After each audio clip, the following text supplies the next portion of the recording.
આજે બને છે ને તવીમાં ગરમા ગરમ આની અંદર 10 ગ્રામ મેં લીધી છે વરિયાળી, 10 ગ્રામ લીધું છે સુવા, 10 ગ્રામ છે અજમો અને આ વસ્તુને જરાક એવા નિમક, હળદર, લીંબુ એની અંદર 2 કલાક જેવું રાખીને અને એની અંદર તમે પછી સંચળ નાખો. આ બધો મસાલો નાખીને સંચળ છે, નિમકની બદલીમાં સંચળ નાખ્યું છે અને જરાક એવું લીંબુ.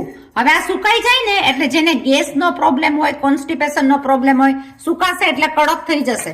આ તમારે શેકી નાખવાનો 3-4 કલાક પાણીમાં. જરાક એવો 1 ટેબલ સ્પૂન પાણીમાં 1 વાટકા જેટલું આ મિક્સિંગ હતું એમાં 1 ટેબલ સ્પૂન જેટલું પાણી નાખી એની અંદર જરાક એવી હળદર નાખવાની, એટલે કે 1/4 ટીસ્પૂન હળદર છે, થોડું એવું નિમક માપ પ્રમાણે, નિમકની બદલીમાં સંચળ, એટલે સંચળ નાખીને પછી એને આવી રીતના શેકી નાખવાનું અને મુખવાસની જેમ તમે ગમે ત્યારે ખાઈ શકો.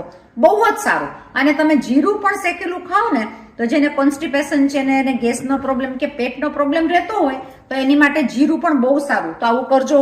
આ ઘરની વસ્તુ છે અને ઘરની વસ્તુની કોઈ આડઅસર ન હોય, કારણ કે આ બધી વસ્તુ તો રસોડાના આ આપણા મુખવાસના ડબ્બામાંથી, આ જે મુખવાસનો ડબ્બો છે ને એ બધું આપણી એક જાતની દવા જ છે એમ કહીએ ને. તો આ બધા મુખવાસના ડબ્બામાંથી જીરું છે તો કામ કરતા ખાતા જઈએ, અજમો છે તો ખાતા જઈએ, તો આપણી હેલ્થ સારી રહે, રસોડાની રસોઈ થઈ જાય, કામનું કામ, અને આપણું કામ થઈ જાય હેલ્થ સાચવવાનું.